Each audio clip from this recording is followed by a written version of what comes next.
Hi friends, welcome to Chennimalai family. வாங்க இப்போ நம்ம ஒரு புது டிஷ் பார்த்துடலாம். ரொம்ப நாள் கழித்து மீட் பண்ணுறோம்.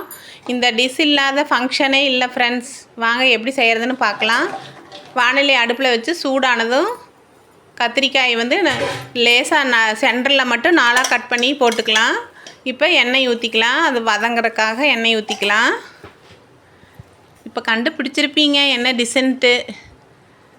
எண்ணெய் கொஞ்சம் தாராளமாகவே ஊற்றிக்கணும். அப்போ தான் கொஞ்சம் அது வதங்கும். நல்லா வதங்கிடுச்சு. இப்போ நல்லா வதங்கினதும் எடுத்து வச்சுக்கலாம்.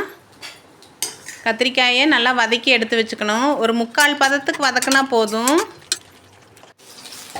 இப்போ எடுத்து வச்சுட்டு அதே எண்ணெயில் நம்ம கத்திரிக்காய் வதக்கின எண்ணெயிலேயே நம்ம வெங்காயம் தக்காளியெல்லாம் வதக்கிக்கலாம்.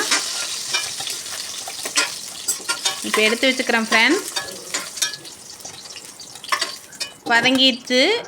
இப்போ அந்த எண்ணெயிலேயே நம்ம வெங்காயம், சின்ன வெங்காயம் போட்டுக்கலாம். சின்ன வெங்காயம், வெள்ளைப்பூண்டு இது போட்டுட்டு வதக்கிக்கலாம். தாளிக்கிறதுக்கு கொஞ்சம் வெள்ளைப்பூண்டு வச்சுக்கணும். வெங்காயம் தக்காளி, சின்ன வெங்காயம் தக்காளியும் போட்டு வதக்கிக்கணும். நல்லா வதங்கட்டும் ஃப்ரெண்ட்ஸ். நல்லா வதங்கினதும் நம்ம இப்போ தக்காளி 4 தக்காளி போடுறேன். அப்போ தான் கொஞ்சம் நல்லாயிருக்கும். ஆனால் குட்டி தக்காளி தான். நீங்கள் பெரிய தக்காளினா 2 போட்டால் போதும்.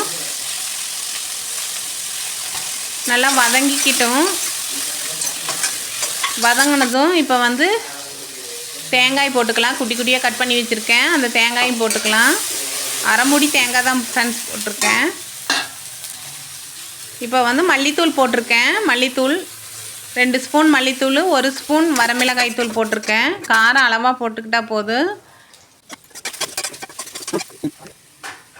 இது வத்த குழம்பு பொடி போட்டிருக்கேன். புளிக்குழம்பு பொடின்னு சொல்லலாம், வத்த குழம்பு பொடின்னு சொல்லலாம். மஞ்சத்தூள் கொஞ்சமாக போட்டுக்கலாம். 1 ஸ்பூன் போட்டுக்கலாம். போட்டு நல்லா லேசான சூடுலேயே வதக்கிக்கணும். வதக்கி எடுத்து ஆற வச்சு அரைச்சி எடுத்துக்கலாம். இப்போ இன்னொரு வானலை அடுப்பில் வச்சு சூடானதும் கொஞ்சம் எண்ணெய் ஊற்றிட்டு கடுகு போட்டுக்கலாம். குழம்பு நம்ம தாளித்து விட்டுக்கணும். எண்ணெய் கத்திரிக்காய் குழம்பு தான் ஃப்ரெண்ட்ஸ். இப்போ நீங்கள் கண்டிருப்பீங்க. கடுகு போட்டு வெடித்ததும் கொஞ்சம் வெந்தயம் போட்டுக்கலாம். வெந்தயம் போட்டுட்டு வெள்ளை பூண்டு போட்டுக்கலாம்.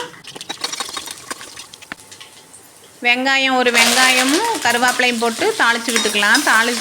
தாளிக்கலாம். அதுக்கப்புறம் அரைச்சது ஊற்றிக்கலாம். கொஞ்சம் வதங்கட்டும். லேசாக ஃப்ரை ஆனால் போதும். இப்போ கத்திரிக்காய் நம்ம 3/4 பதத்துக்கு வதக்கி எடுத்து வச்சுருக்குறோம். அதையும் போட்டுட்டு புளி கரைச்சி ஊற்றிருக்கிறேன். கரைச்சி வடிகட்டி வச்சுட்டேன். அதை ஊற்றிட்டேன் ஃப்ரெண்ட்ஸ். நெல்லிக்காய் சைஸ் அளவுக்கு போட்டால் போதும். புளி ஊற்றுனதும் நம்ம அரைச்சி வச்சுருக்கிற மசாலா ஊற்றிக்கலாம். போட்டு நல்லா கலக்கி விட்டுக்கலாம்.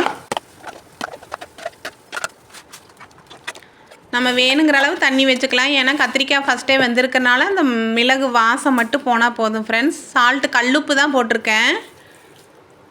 கல்லுப்பு போட்டால் தான் டேஸ்ட்டு கிடைக்கும். உங்களுக்கு அளவுக்கு தகுந்த மாதிரி நீங்கள் போட்டுக்கோங்க. நல்லா கொதி வரட்டும் ஃப்ரெண்ட்ஸ். பச்சை வாசம் போகிற அளவுக்கு கொதி வரட்டும். கொதி வரும்போது நம்ம இறக்குறதுக்கு ஒரு 5 மினிட்ஸுக்கு முன்னாடி வெல்லம் போட்டுக்கலாம். வெல்லம் போட்டால் தான் இதுக்கு டேஸ்ட்டே ஃப்ரெண்ட்ஸ். உடனே சாப்பிட்றத விட கொஞ்சம் ஒரு 5 மணி நேரம் 6 மணி நேரம் கழித்து சாப்பிடும்போது புளிக்குழம்பு எண்ணெய் கத்திரிக்காய் குழம்பு செம டேஸ்ட்டாக இருக்கும் ஃப்ரெண்ட்ஸ். சுடு சாதத்துக்கு ஊற்றி சாப்பிட்டு பாருங்கள். சூப்பராக இருக்கும்.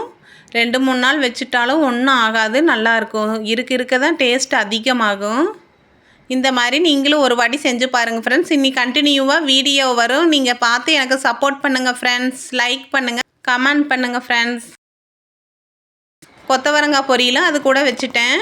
இந்த மாதிரி நீங்களும் ஒரு நாள் செஞ்சு பாருங்கள் ஃப்ரெண்ட்ஸ். தேங்க்ஸ் ஃபார் வாட்சிங்.